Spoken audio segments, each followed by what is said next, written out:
toss it or keep it. But rather than Okay. dresses, it is aspects maybe of school. So just Right. one word, toss or keep. Wants them as well.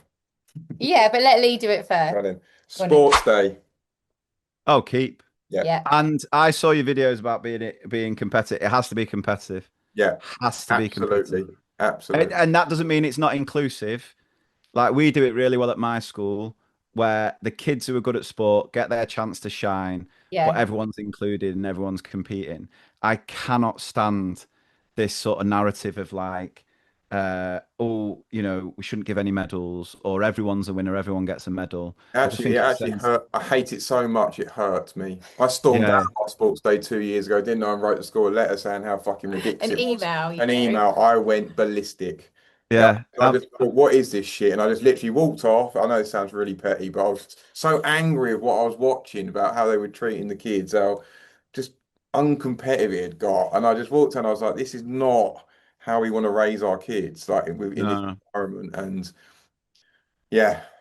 I, Not I genuinely minor moments, but I lost them. I did lose No, it. I'd be this. I'd be the same. I'd be the same because I just think it's not what sport is. Sport No. is a competition, and you are going to lose, Yeah. but you don't fail in losing. You've got to learn through losing. Of Like course you have. I genuinely think one of the most important. Just another tip that one of the most important things you can do as a parent and as a teacher is get kids into sport. Yeah. And there is a sport out there. There is something for everyone. And like my kids, that's all we do is me and my wife spend our whole weekends stood out in a freezing cold field watching the kids play sport, football, rugby, athletics. Best. It's the best. I love it as a parent. It's the best thing. Like I don't think there's many better feelings as a parent than when you stood on the sidelines watching your kids play and another parent turns to you and goes, "Oh, your lad's having a good game today." And Yeah. I'm like, You it don't is get honest. it, do you? I love it watching Daisy play football. I I love do it. get it, and I'm a very avid supporter of their gymnastics and their inside sports. But cold Sunday morning football, it's just not for Our me. eldest just started playing football and she's like doing quite well. And Yeah, yeah. I go to every training. I'm like so engaged in the training. Not pushy, just love watching No, it. no. I just love like Oh, what yeah, yeah. I'm not put I hate the pushy person shouting at their kids. I'm like, fucking hell, it's a 10-year-old girl. She just miscontrolled it. She didn't mean to. You know what I mean? I'm Yeah, yeah. not about No, that. But Yeah. I mean, I think my wife thinks I'm a bit pushy sometimes, but my thing is always effort. yeah, Like I effort, couldn't yeah. care less whether they win or lose, but when you're on that field, you give it everything. Yes. Because for me, sport is preparing kids for life. It's like what you learn, and this is why I'm so passionate about kids doing sport. And just to your point, a freezing cold Sunday morning, what you need, heated Gillet, right? It's the best invention. Get one off Amazon, little battery pack, you're nice and toasty. So you never have to feel the cold. But it's like the life lessons they learn from doing it. And what I love about the world we live in now is how much women's sport has grown. Yeah. And what my wife was talking about when she was younger, she never had opportunities to play football or my daughter, the rugby she plays and the friendship she gets from it and it's unbelievable. I absolutely love it. And it's not always easy and the kids have to deal with adversity. Like they'll play a game of rugby and the referee will be an absolute nightmare. And it's like, yeah, but like we've had it this year. So the two lads play in the same rugby team and one of them got dropped from the rugby team Oh, I like. which absolutely, Oh no, but that's yeah, yeah.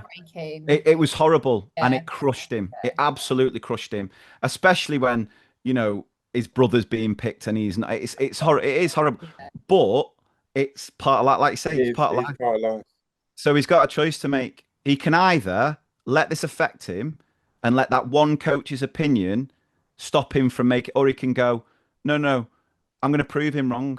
And that Yeah. becomes motivation for him to work harder, to push himself further and get back in the team, which he'll do. So it's like it's so important. I'm so passionate about it. And I just think what again, one of the things that really frustrates me at the minute is the lack of funding going into school sport. And I think when I first started teaching, you had like school sports partnership in the build up to the Olympics 20. Were you teaching? Have you been teaching that long? Senior for the teacher. So Um, it'd be, yeah, Yeah, Would it you'd have been have around then? Yeah. There was loads of money going into sport in the build up to the Olympics at 2012. And then literally overnight, the Tories cut it all. And it went from like sport, just opportunities where you'd have cricket coaches coming in and just getting kids to try it. And if they liked it, right, here's your local clubs go. And there's just nowhere near as much of that anymore because the funding and the support's not there. And it's such a shame because I know we're still thriving sports wise as a country, but if we don't continue to invest in 10 years, people will be asking, why have we not done very well at the Olympics? And I'll go, well, it's because the Tories cut all the funding in 2013, 14 and the knock on impact that's had. Yeah. And all the Such kids a sitting shame. at home on their iPads. Yeah. So we're definitely keeping sports day, but compared. Yeah, sorry, we went on a massive tangent there, didn't we? No, it's good to give context in each answer. Mufti days. Is that on close day? Yeah. Yeah. I've never called it Mufti Day. Yeah, no. I keep. Yeah, no issue with that. Yeah. Okay. Class. Would you not? I work in a school with a lot of children who have ASD, and for Right. those children to come into school and choose clothes, they find that quite difficult. And Right. also our eldest just really struggles with mufti days. She gets in a panic. It's always a drama. She doesn't know what to wear, and I'm always just like, oh, they have loads of mufti days at easier her with school as well, uniform. and I'm like, oh my God, it's just easier in the morning with uniform. Yeah. That's my little debate on that one. Class assemblies. Oh, I love them. Oh yeah. Yeah, I love them. When I can go though. Yeah. Oh yeah. I mean that's annoying. Yeah. But I love I've said before. I love them. I love them. Yeah. Sorry, you love them. What happened last year for daisies? Yeah, I forgot. But that's not because I don't. Left. I said to her at the end, she knew I couldn't go, and he was supposed to go. And then I was getting these texts, and basically, I've got an Apple Watch, and my watch never really goes off during the school day, and my watch was going buzz, buzz, buzz, and I was like, "What's going on?" So I had a little cheeky look because obviously this was at about 9:30. My break wasn't till later on at like 10:30. Yeah. And I just was like, what is going on? I said to my TA, I've got to have a little look. And I went in my drawer and had a little look. And then everyone's messaging me like, poor Daisy, apparently, when they finish the assembly and they all go off to say hello to their parents. She was Yeah. left alone sitting on the Oh. stage. I was like, dang. Look, part of life. No, I love assemblies. Like there's something so therapeutic about a room full of children singing. Yeah. Like I absolutely love it. And I genuinely think that's why like festivals in the UK are the best in the world. Like stick Coachella up your backside. Nothing compares to Glastonbury because everyone has grown up just singing the hearts out in an assembly. No, I keep for definite. Keep definitely. Year 6 SATs. Oh, bin off. There you go. What was it? It wasn't bin, was it? What was it? Toss. Okay. Yeah, but bin toss, it. bin. Bin off, get a big message across. School holiday fines, you already said. He said, Yeah, bin them off. Yeah, bin that one. Staff meetings. Oh God, bin. Oh no, it depends. It depends what it's when you have. Yeah, it's having them for having them's sake, and it's like if it can be done in an email, just send the email. Do you know what I mean? There you go. School uniform. Keep. Yeah. Keep. So homework for primary school. For primary, bin off. Well, yeah, bin off. Do you read? Unless it's reading and times tables, but all the other twinkle worksheets can get in the bin. School trips. Oh, keep. Yeah. Yeah. Seen that in the media this week. People commenting on school trips saying they're expensive and pointless. Totally disagree. I saw one. So I made a video. It was last year actually, because someone had basically said teachers should pay themselves to go on the trips. So like the reason that school trips are so expensive is because teachers get to come on them for free. And I just was like, oh my, are you being serious? Like the time it takes organizing a trip. Yeah. The residentials, which are amazing, and I think for so many children, give them experience that they'd never get elsewhere. But there's levels of tired, isn't there? There's like normal tired, there's teacher tired, then there's like teacher on a residential tired.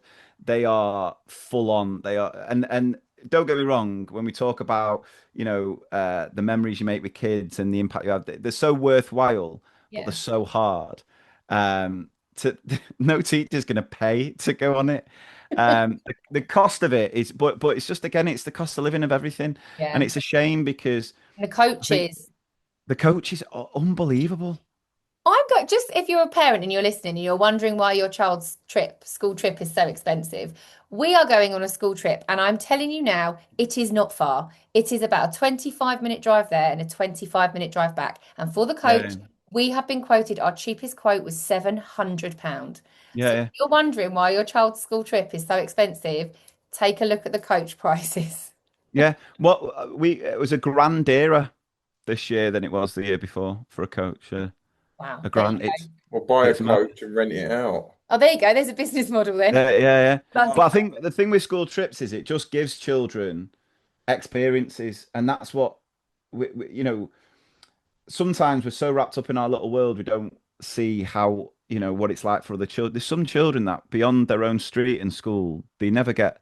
And this is just going back to the SATs thing. This is why the whole SAT stuff is completely pointless. Like the children will sit a reading comprehension test, and it's ultimately flawed because with comprehension, you bring so much of your own experience to it.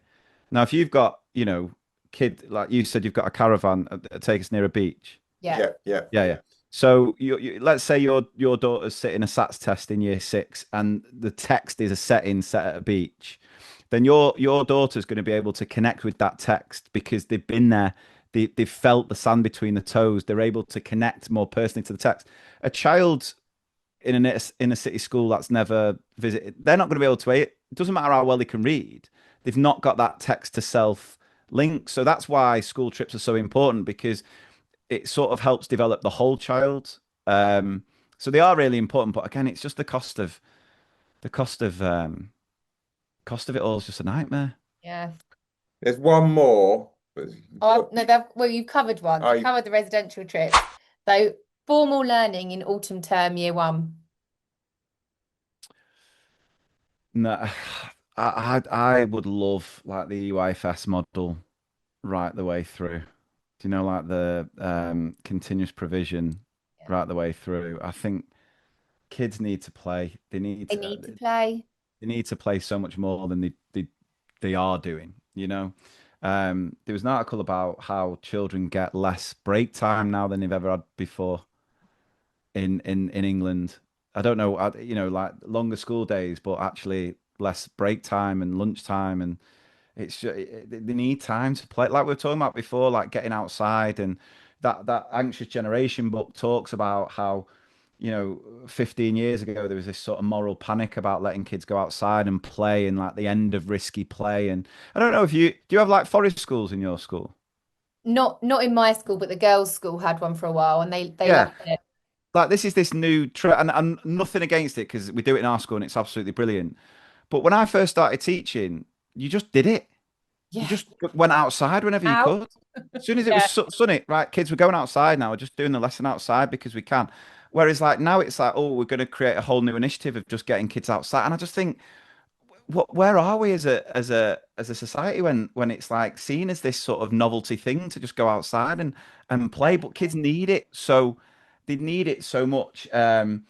Because it's about again that resilience of solving conflict when when you fall out with your friends and not doing it through a bloody screen where you can't see the emotional impact of your words and all that nonsense. And we were talking about in the staff room the other week, like when was the last time you saw a kid in a cast? Yeah, they're not breaking their arms as much. Yeah. When you were kids, you were signing casts every week. Someone else would come in with their arm in a cast and you're like, have you done that? Fell out of a tree. You're like, oh well, join the club. And it just doesn't happen as much now. Yeah. So yeah, need what was more the broken limbs, basically, don't we? We need more broken limbs. more risky play, I More would risky say. Okay. Yeah. More risky play. So continue, not saying that necessarily in school, but it's like with risk assessments, and it's Yeah. like Oh, we can't what's the word, like mollycoddle kids. They've got to have opportunities to fail. They've got to have opportunities to learn, and risky play is so important. So oh yeah, that sort of formal, no, it can wait a little bit longer, I think, for year 1. I think the sort of continues just getting them outside more, get them outside more. Oh, I love it. That was actually the end of our toss or keep. That's all we managed to Oh pick bro. up. But I quite like that. Toss or keep. I feel like Yeah, we're yeah, on it's the same good. page with a lot of things there. Definitely. So thank Yeah. you.